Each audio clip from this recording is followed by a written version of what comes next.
Que a graça de Cristo seja conosco, mais um Anoitecendo com a Palavra. E nessa semana, chamada Semana da Páscoa, é uma programação diferente que estamos trazendo. Também uma palavra diferente do que normalmente aqui estamos trazendo nesse espaço, porque nós queremos entender um pouco mais, cada vez mais, nos aprimorar daquilo que a Bíblia fala a respeito da libertação do povo de Israel lá do Egito, mas que tem também essa conexão com a libertação de qualquer pessoa que crê em Jesus Cristo da perdição e da escravidão do pecado. Essa conexão a gente precisa fazer e vamos entender um pouco mais sobre isso. Você é muito bem-vindo, fica conosco nesses minutos seguintes. Nós vamos ouvir o pastor Luiz Saião trazendo essa palavra hoje, que vai enriquecer nosso conhecimento, nossa vida, sobre o tema Páscoa, morte e vida genuína. Esse é o tema que ele vai trazer. Então fique conosco aí, acompanha essa programação que vai ser enriquecedora para todos nós. Vamos orar? Senhor nosso Deus, obrigado por essa oportunidade. Ajuda-nos, ó Deus, a compreender cada vez mais, cada vez melhor, com mais profundidade a Tua Palavra. E que esse encontro de hoje sirva também para a nossa caminhada nesse sentido. Oramos agradecidos em nome de Jesus. Amém. Feliz Páscoa! Seja bem-vindo a mais uma mensagem da IBNU. E hoje está muito especial. Páscoa, morte e vida genuína. Qual é o sentido desse jantar, dessa ceia tão extraordinária que tem a ver com a morte e a ressurreição de Jesus?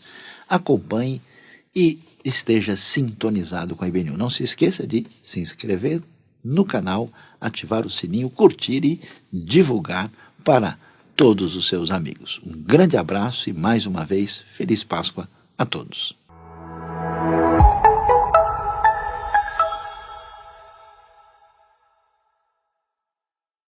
Feliz Páscoa! Seja bem-vindo a mais um momento especial de atenção à palavra divina, neste dia quando estamos celebrando a vitória da vida, a vitória da ressurreição, a vitória de Cristo Jesus, nosso Senhor. E hoje nós vamos pensar sobre Páscoa, morte e vida genuína.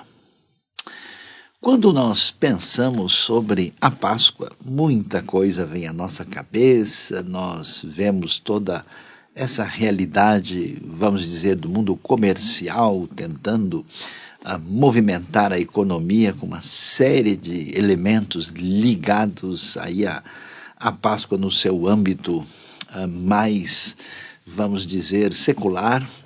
E vamos lembrar do que acontece nas diversas comunidades cristãs de todo o mundo, celebrando a morte e ressurreição de Jesus, com as suas celebrações, seus momentos especiais aí, altos, musicais e uma série de elementos, e sem nos esquecer também da Páscoa judaica. E pensando nisso, vamos ver o que o texto da Bíblia mesmo nos fala a respeito da Páscoa. Vamos ver a coisa ali na raiz, né, no original.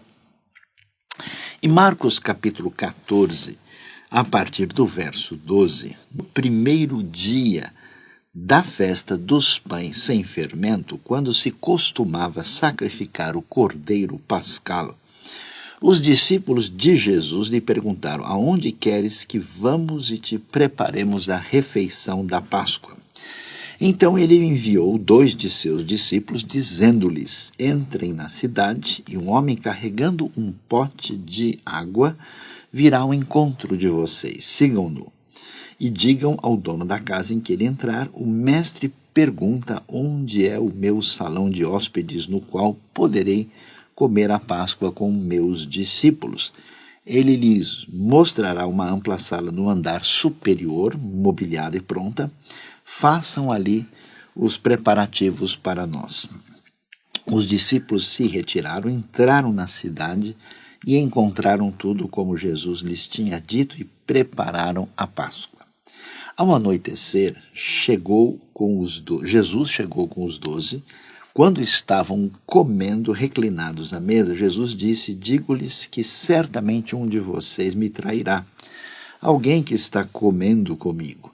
Eles ficaram tristes e um por um lhe disseram com certeza: não sou eu. Afirmou Jesus: é um dos 12, alguém que come comigo do mesmo prato. O Filho do Homem vai, como está escrito a seu respeito, mas ai daquele que trai o Filho do Homem, melhor lhe seria não haver nascido. Enquanto comiam, Jesus tomou o pão, deu graças, partiu e o deu aos discípulos, dizendo: tomem, isto é o meu corpo. Em seguida tomou o cálice, deu graças, ofereceu aos discípulos e todos beberam. E lhes disse: isto é o meu sangue da aliança, que é derramado em favor de muitos. Eu lhes afirmo que não beberei outra vez do fruto da videira até aquele dia em que beberei o vinho novo no reino de Deus. Depois de terem cantado um hino, saíram para o Monte das Oliveiras. O relato da Páscoa, para ser devidamente entendido, nós precisamos aqui dar uma viajada no tempo para entender o que está acontecendo. Aquilo que Jesus vai fazer com os discípulos em Jerusalém, para a gente entender bem, Jerusalém é uma cidade relativamente pequena, murada, e na parte mais elevada da cidade, onde hoje ali está localizado o que é chamado de Monte Sião, que era o lugar inclusive relativamente nobre, onde viviam sacerdotes, onde até mesmo estrangeiros romanos que estavam em Jerusalém viviam. É nessa área da cidade que Jesus vai encontrar ali com os discípulos, e eles vão preparar essa, como nós lemos aqui no texto, o que é chamado, aí Jesus pergunta: onde queres que vamos, os discípulos perguntam, te preparemos a refeição da Páscoa. Essa refeição deveria ser preparada no dia 14 de Nisan, que nesta semana aqui, quando estamos falando, acontece aí na quarta-feira, neste ano em que nós estamos, e aqui, na época, em Jerusalém, nós estamos falando de quinta-feira, quer dizer, na noite anterior ao que a gente chama de Sexta-feira da Paixão.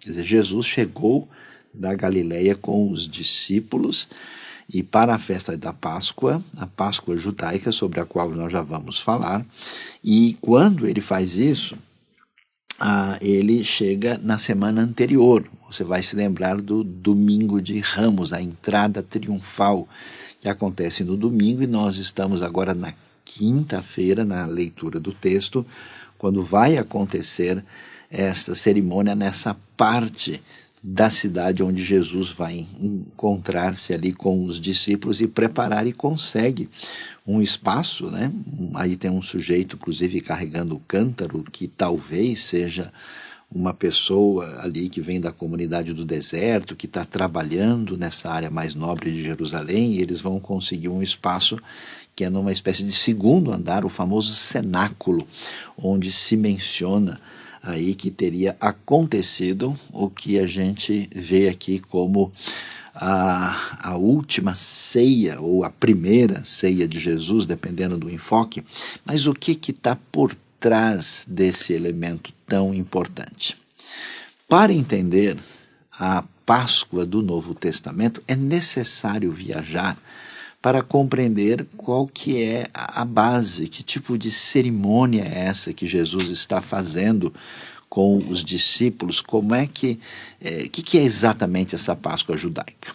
E para compreender isso, nós devemos dar uma viajada até Êxodo capítulo 12, quando vemos o que acontecia nos tempos mais antigos. Veja que é interessante que a Páscoa, este jantar de Páscoa, que envolvia um cordeiro, envolvia ervas amargas, o pão sem fermento, o chamado matzá, envolvia aí o vinho, tudo aquilo que lembrava a libertação dos israelitas do Egito, vamos dizer assim, o acontecimento, o evento mais significativo de todo o Antigo Testamento. A gente pode dizer assim, que é o que a gente chama de um acontecimento fundante, essencial, do qual a gente pode compreender todo o restante da realidade do Antigo Testamento. A própria identidade de Israel vai se definir a partir do que nós vemos no relato da Páscoa. Então, que dar uma olhadinha só para a gente observar alguns detalhes que aparecem lá em Êxodo capítulo 12. O texto fala o seguinte, lá no verso 31, naquela mesma noite, o faraó mandou chamar Moisés e Arão e lhes disse: saiam imediatamente do meio do meu povo, vocês, os israelitas, vão prestar culto ao Senhor como vocês pediram. E quando a gente vê, toda a maneira como eles saem de lá, inclusive é interessante que uma grande multidão de estrangeiros acompanha, conforme o verso 38, e o texto termina aqui, o verso 42, dizendo o seguinte: assim como o Senhor passou em vigília aquela noite, para tirar do Egito os israelitas, esses também devem passar em vigília esta mesma noite para honrar o Senhor por todas as suas gerações. É muito impressionante a gente observar o que está envolvido aqui. Então, vamos perceber o ambiente do mundo antigo e o que Deus faz em favor de Israel. A primeira dimensão que a gente tem é uma dimensão que a gente pode chamar assim de social e política. Por quê? Porque no mundo onde não se questiona a dominação dos povos mais poderosos, dos grandes impérios sobre os outros, nós vamos ver Deus fazendo a sua intervenção em favor dos israelitas que são escravos e subjugados no Egito. E é interessante que tudo que acontece ali acontece debaixo de uma, vamos dizer assim, sustentação teológica. Quer dizer, os deuses do Egito preconizam e definem sob a liderança do faraó toda essa opressão.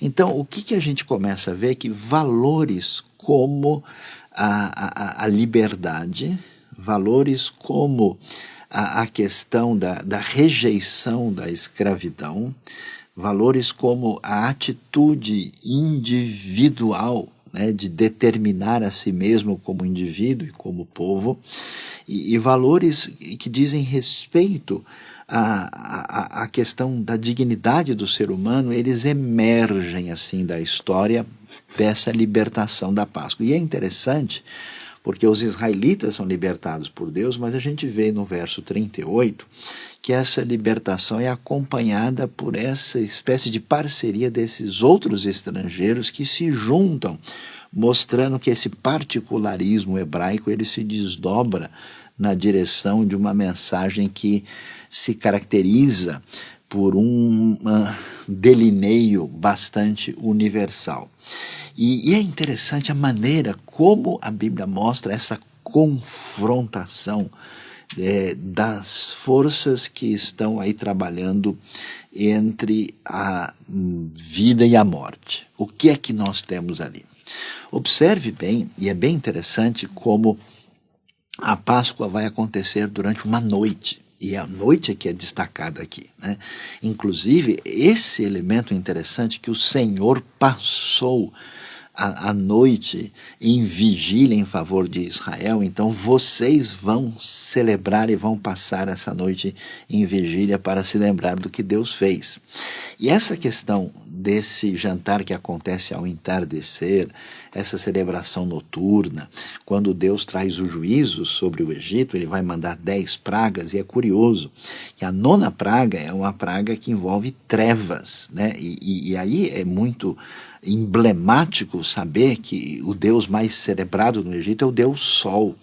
E essas trevas que vêm da parte de Deus, que bloqueiam, que trazem esse eclipse maior, dizendo que os deuses do Egito não têm poder e, portanto, a escravidão tem os seus dias contados, ela aparece de uma maneira muito singular, de modo que essa questão das trevas, em seguida com a morte dos primogênitos, que envolve a morte do próximo faraó, que haveria de dar continuidade à escravidão, e aí o anjo, que a gente tradicionalmente chama o anjo da morte, ele passa à meia-noite. Então você percebe que no meio da Páscoa aqui a gente tem essa penumbra dessa noite que aparece nesse cenário como que evocando o poder das forças da morte, da opressão, que são confrontados por Deus, que liberta os israelitas, trazendo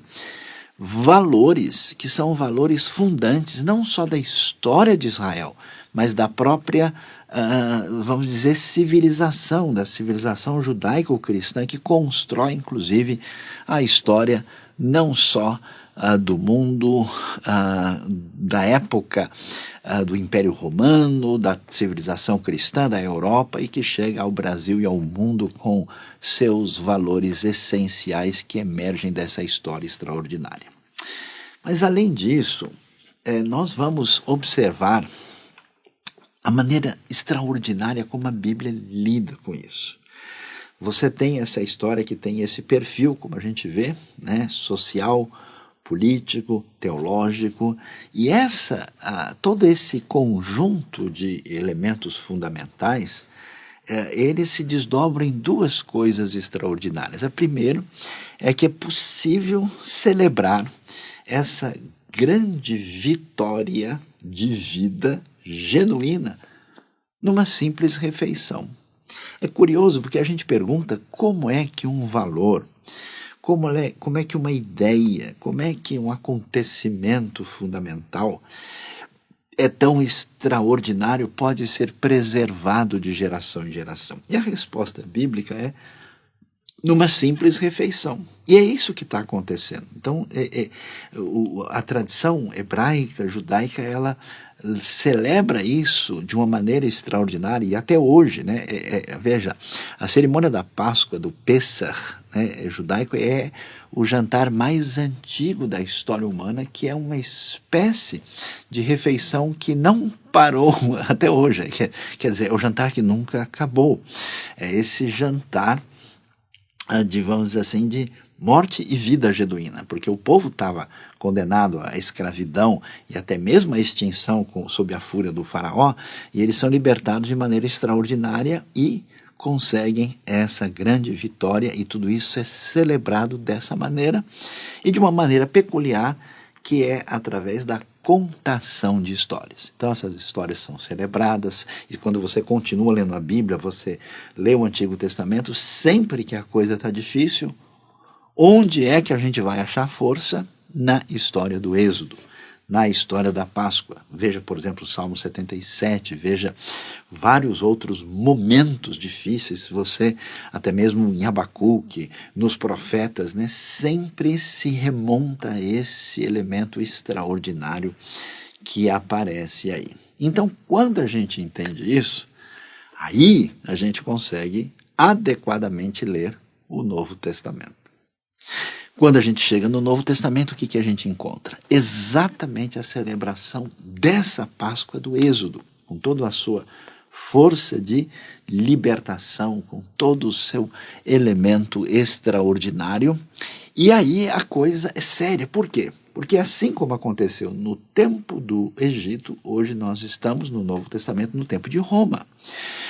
Por isso os romanos estão assustados. Agora você vai entender mais assim toda a questão que envolve a prisão e a condenação de Jesus, porque na Páscoa, quando se celebrava essa libertação, essa vitória sobre o faraó, a vitória, a travessia do Mar Vermelho, né? Essa coisa extraordinária que aparece na Bíblia, que o Deus que controla e tem o domínio sobre a história é o Deus que abre o Mar Vermelho. Ele é o Senhor do tempo e do espaço. Você tem aí um entremeado singular da soberania divina mexendo com esses dois elementos que aparecem belamente costurado especialmente nas poesias emblemáticas que a gente vê na Bíblia hebraica no Antigo Testamento.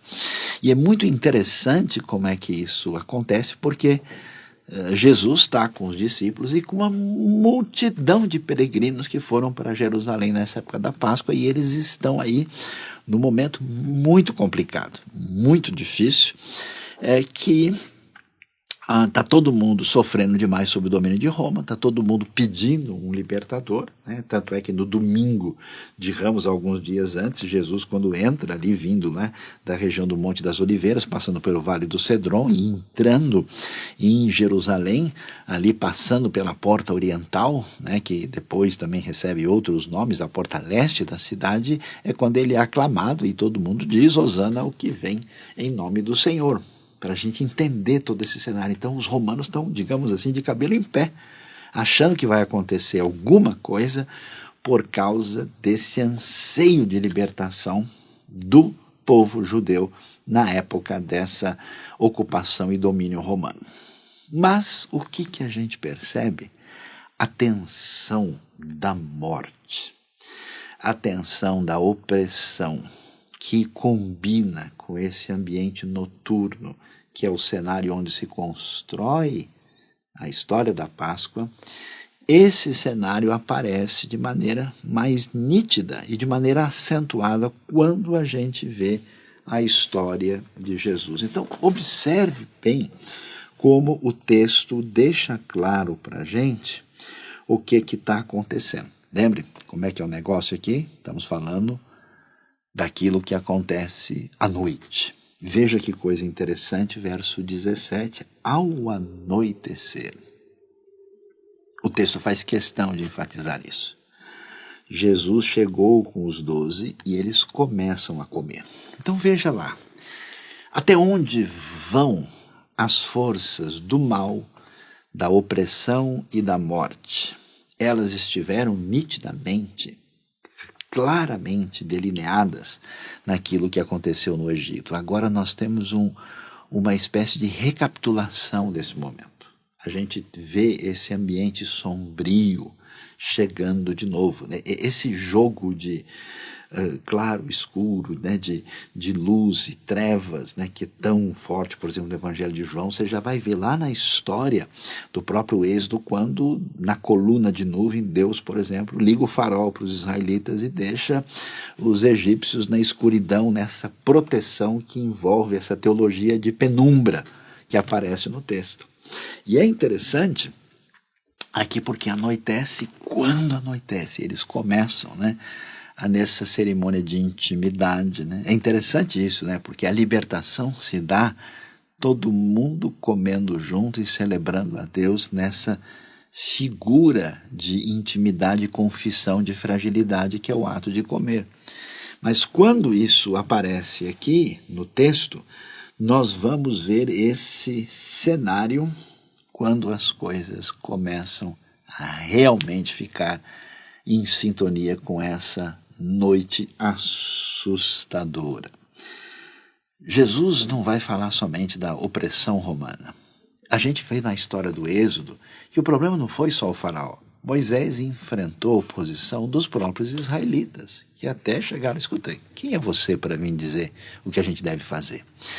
Essa crise interna, tão escura quanto a ameaça externa, ela aparece porque agora a gente pensa: por que agora, né? Agora se manifesta o que? O traidor. Então, se as forças do mal, da opressão e da morte começam assim a sufocar aquilo que envolve a obra de Deus no passado em Israel, no presente na pessoa de Jesus, nós vamos ver, quando você lê o livro de Marcos, né, você vai ver que primeiro aparece destacado a figura do Judas Iscariotes. Vamos dizer que parece ser a pessoa que deveria ter mais condição de guiar os discípulos em Jerusalém, até porque tudo indica que Judas não é mesmo da Galileia. Ele é destacado e ele quebra o momento singular de intimidade, de celebração dessa libertação, e fica nítido que ele ali que está comendo junto com Jesus, que pega ali, né, o pão sem fermento, o matzá, ali vai colocar ali junto, né, no molho que o acompanha, e vai ali ser denunciado como aquele que irá traí-lo. Mas assim, a dor ainda é maior, porque a sequência do texto, a gente vê Pedro, que é, vamos dizer, se a gente não espera muito de Judas, já que o texto já várias vezes mencionou que Judas não é exatamente a pessoa mais sincera e é até um discípulo que se aproveitava dos bens que estavam aí na comunidade dos apóstolos e de Jesus. Agora Pedro, né? Jesus afirma que ele haverá de negar, o que certamente acontece, né, no cenário logo depois, e Jesus aparece sozinho no Getsemane. Só sobrou o Pai, os discípulos estão adormecidos, os discípulos vão terminar fugindo, ou seja, a gente vê um cenário de opressão e de elemento tão complicado que vai culminar com uma sintonia das forças religiosas de quem a gente esperava muito. Jesus vai ser julgado ali indevidamente pelo Sinédrio, né, que era gente que deveria ter uma relação de aliança com a lei e com a verdade, e esse pessoal está contaminado, né? Os estudos assim aprofundados mostram a relação problemática que eles tinham com os romanos, uma série de coisas muito complicadas, e o Sinédrio vai decepcionar. A relação das forças religiosas de Jerusalém com as forças de ocupação de Roma marcam algo assim terrivelmente problemático. A gente pode assim dizer que estamos numa situação de escuridão total quando isso acontece, e que vai culminar na condenação de Jesus. Jesus vai ser preso, condenado, e a força de Roma será vencedora quando vai acontecer a crucificação. E o capítulo 15, inclusive, mostra os soldados romanos, é emblemático isso, zombando de Jesus. E nós temos aí aquilo que é lembrado, que é celebrado em toda a comunidade da cristandade no mundo todo, que acontece na chamada Sexta-feira Santa, a morte de Jesus sob crucificação, neste momento, quando a gente vê a Páscoa com a sua realidade da morte, e morte indigna. Como se pode ver, todas as forças da opressão e da morte são intensificadas aqui, e a gente vê a ameaça contra aquilo que aparece de tão essencial, que tem a ver com dignidade humana, com liberdade, com valores tão essenciais que constroem uma comunidade. Mas é mais do que isso. Quando a gente vê essa dimensão da angústia de Jesus, da sua situação solitária diante dessa realidade, a gente evoca todos aqueles salmos de lamento, quando o rei Davídico, em aliança com Deus, se sente também isolado sob as forças da ameaça do mal, do inimigo, da destruição do projeto divino. E a gente vê que as forças da Páscoa, vamos dizer assim, os desdobramentos desse jantar extraordinário, eles passam não só por esse elemento que tem a ver com construção social e de vida, de valores que constroem uma sociedade, mas também com a profundidade dos elementos onde aspectos emocionais e espirituais estão entrelaçados na oração daquele que busca Deus na dimensão maior da sua dor. Então o elemento devocional, o elemento profundo que a gente vê aqui, que aparece na oração do próprio Jesus no Getsemane, quando ele busca o Pai e apresenta a amplitude de toda a sua dor, que não só atinge esse aspecto individual, mas que se desdobra para o seu papel singular em relação a tudo que é feito em favor da humanidade. Mas o que a gente pensa na continuação desse texto tão extraordinário? É interessante observar que a realidade que tem continuidade na história da Páscoa vai prosseguir para essa transição, né, da morte para a vida. E a vida genuína. Interessante que no mundo antigo Israel tinha um contraste muito grande, por exemplo, com o próprio Egito, que era uma civilização tão voltada para a preocupação com o mundo dos mortos, ou até mesmo com os outros grupos pagãos, onde a relação com a vida era um tanto quanto problemática. E quando existe a grande libertação, a celebração, a vitória, a travessia do Mar Vermelho, que para sempre é celebrada, que é tão comemorada agora, então a gente vê, interessante ver Êxodo 15, né? Até Miriam com as mulheres ali celebrando numa espécie de festividade. A gente vê esse elemento de desdobramento na direção de vida. E essa vida está presente, né? Essa vida vem do Senhor da vida e atravessa geração em geração, e ela caminha numa direção de uma vitória extraordinária. Quando a gente olha para a realidade do que acontece nessa Páscoa especial do Novo Testamento, a gente agora começa a entender o que está acontecendo nesse cenário tão especial. E aí sim que a gente, depois de olhar a semana, de ver o que aconteceu na quinta, e ver, né, os detalhes do texto, quando falam sobre, por exemplo, o que acontece na sexta-feira, a gente vê essa relação, né, que é tão significativa, que mostra aí a realidade do que acontece durante o momento em que Jesus morre até ser conduzido à grande vitória na sua ressurreição. Por isso que não é sem razão que o texto vai falar o quê? É interessante, mais uma vez, e verso 33 do capítulo 15 diz o texto que houve trevas sobre toda a terra do meio-dia até as 3 horas da tarde. Então a gente vê de novo essa questão da luz, né? Essa questão da penumbra, essa questão da noite e da escuridão que invade aquilo. Imagina só, né? As trevas do meio-dia até as 3 da tarde. Lembre lá atrás, o anjo da morte chegou à meia-noite, e agora quando Jesus morre você tem trevas inesperadas nesse momento. Quer dizer, esse cataclisma aponta por um elemento extremamente significativo.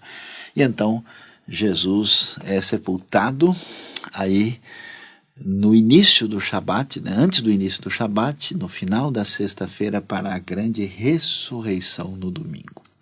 Agora, olhe só comigo o detalhe do texto bíblico. É tão significativo e especial prestar atenção em como é que a Bíblia fala a respeito dessas coisas. Quando a gente lê o texto e vê a ressurreição, por exemplo, olhando, eu estou me lembrando aqui de João capítulo 20, né?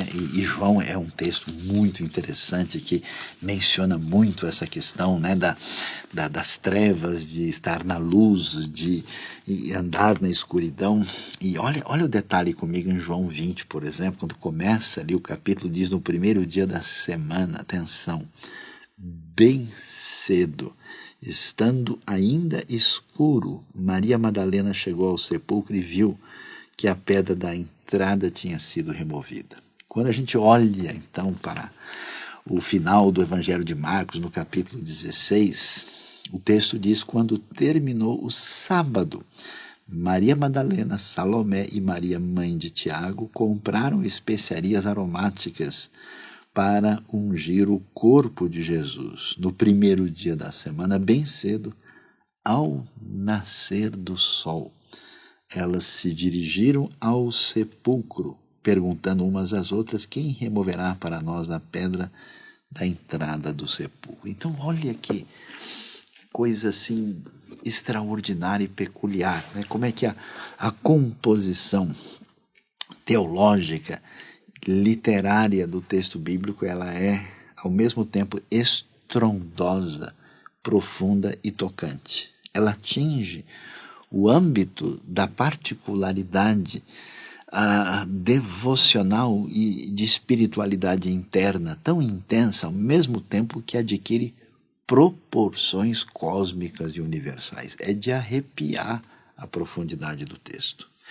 Por isso a gente observa esse detalhe que parece que a morte venceu. Parece que ninguém tem condições de confrontar o faraó.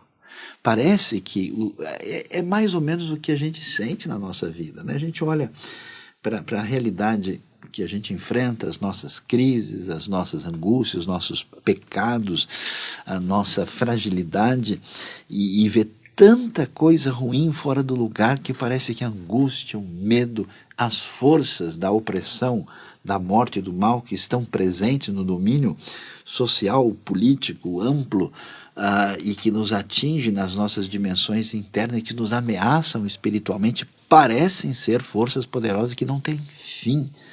E é curioso que você vê tudo isso se voltar contra Jesus. E quando parece que o mal venceu, de repente, durante aquela sagrada refeição, o povo é libertado. O povo atravessa o Mar Vermelho e o povo celebra. De maneira semelhante, nesse jogo de luzes da ação soberana e salvadora da parte de Deus, está nascendo o sol. Olha que coisa, né? Tá terminando o momento da escuridão. É interessante ver, estava escuro e agora ao nascer do sol, as mulheres que aparecem ali vão ser testemunhas da grande vitória da vida e vida genuína, vida que nasce da morte, vida da grande vitória de Cristo Jesus nosso Senhor. E essa vida é interessante, porque olhando para o que acontece na primeira Páscoa, nós temos, digamos assim, uma vitória da vida de sobrevivência para caminhar na direção da aliança divina para chegar à terra prometida. Mas a vida aqui tem uma plenitude maior.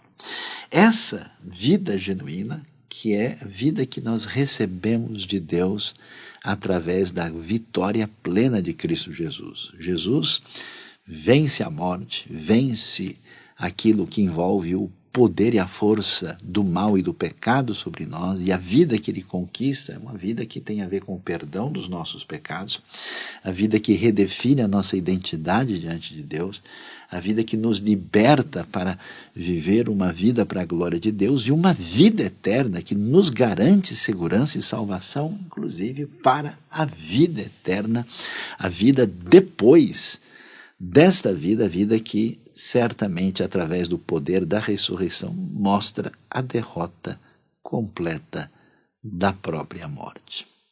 E é extraordinário pensar nisso, porque quando a gente fala dessas coisas, parece que a gente está falando do quê? De segredos especiais, de assuntos assim extraordinários que a gente destina aos iniciados, né? Há pessoas muito inteligentes ou muito sensíveis ou muito diferenciadas ou que têm, né, como se diz, uma luz assim única, e que essas pessoas inclusive fazem parte da história das religiões. As religiões sempre foram assim, muito assim estratificadas, né? Tem esse negócio da pessoa que está num patamar superior, o sacerdote daqui, o ungido de lá, né? A pessoa mais assim extraordinária, que parece que está acima de todo mundo. Quando a gente vê a história da Páscoa, a gente vê um movimento em outra direção. Por quê? Porque o povo libertado é o povo comum, é o povo escravo. Moisés não é ninguém especial, é apenas alguém mobilizado por Deus para libertar o povo. Ele não é alguém, digamos assim, essencialmente de uma posição diferenciada. O Deus que age em Israel age contra essa opressão e esse domínio, e todos os israelitas estão numa condição igual. Quando nós olhamos para a história de Jesus, a coisa é bem interessante. Os discípulos são gente comum. Jesus não é nenhuma pessoa extraordinária. Jesus não tem nenhum poder político ou religioso diferenciado na comunidade, e ele vai ser exatamente o protagonista dessa grande libertação, dessa vitória da morte, sobre a morte, a vitória da vida. E é interessante, quando a luz chega, quando nós vemos a plena luz na vitória sobre toda a escuridão, essa refeição, esse jantar que se desdobrou, né? Essa Páscoa de morte e agora vida genuína, é muito curioso ver que as pessoas mais comuns, mais simples, que são protagonistas nessa dimensão desse encontro primeiro com a luz, são as mulheres que seguiam Jesus. Por que isso é tão importante?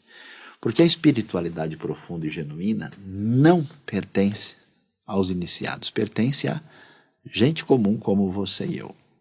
Isso quer dizer, para ter acesso a Deus, ninguém precisa de uma coisa tão extraordinária, especial, passando por rituais, passando por uma série de coisas, como se o caminho para Deus fosse muito difícil. Jesus diz: eu sou o caminho, a verdade e a vida. Ninguém vem ao Pai a não ser por mim. Então o acesso a Deus não passa por uma denominação específica, por um líder religioso, tal, passa simplesmente pela sua postura de aproximação, de reconhecer os seus pecados, abrir a sua vida, aproximar-se de Deus e receber Cristo Jesus como seu Salvador e Senhor pessoal, como quem agora pode desfrutar dessa vida genuína, a vida que vence a morte. Se depois de entender todo esse elemento histórico, entender a primeira Páscoa e a Páscoa de Jesus naquela primeira ou última ceia, naquela celebração, nesse jantar que não termina até os dias de hoje, nesse jantar especial que é o encontro mais extraordinário entre a realidade judaica e a realidade cristã, onde os dois pontos se encontram e eles acabam estando, querendo ou não, entrelaçados em torno de uma comemoração semelhante. Certamente, se entendemos tudo isso e compreendemos que vida é essa que vence a morte e que vida é essa genuína que atinge a nossa vida e tem origem divina, certamente nós poderemos comemorar a Páscoa de maneira diferenciada. Por isso eu convido você a abrir a sua vida para Cristo Jesus, ou você que já caminha com Ele, a celebrar de maneira especial, porque aí sim a gente vai ter uma festa completa, uma celebração extraordinária. Aleluia! Ele ressuscitou, a vida disponibilizada, e eu posso, de todo o coração, com a nossa comunidade IBNU, desejar a você nesse dia especial, feliz Páscoa, e que Deus nos abençoe. Amém. Agradecemos que você esteve conosco e compartilhe esse vídeo agora, esse resultado, o teor dessa programação, para que outras pessoas tenham também acesso e sejam também enriquecidas e abençoadas, participando e tendo conhecimento daquilo que nós aqui aprendemos nessa oportunidade sobre esse tema tão importante, Páscoa. Vida e, aliás, morte e vida genuína. Jesus morre, mas a morte não o reteve na sepultura, ele ressuscitou. Nesse próximo domingo nós celebramos de uma forma especial essa vitória sobre a morte. Portanto, vamos divulgar essa mensagem. Vamos concluir orando. Senhor nosso Deus, obrigado por esse momento. Obrigado pela vida do pastor Luiz Saião, da forma como tu tens usado. E por essa palavra que acabamos de ouvir agora, dessa explanação que ele nos traz. Que nós possamos seguir em frente, tendo sido enriquecidos pelo conhecimento de melhor aprimorarmos o nosso conhecimento da tua palavra. Seja conosco, seja com a tua igreja. Em nome de Jesus. Amém.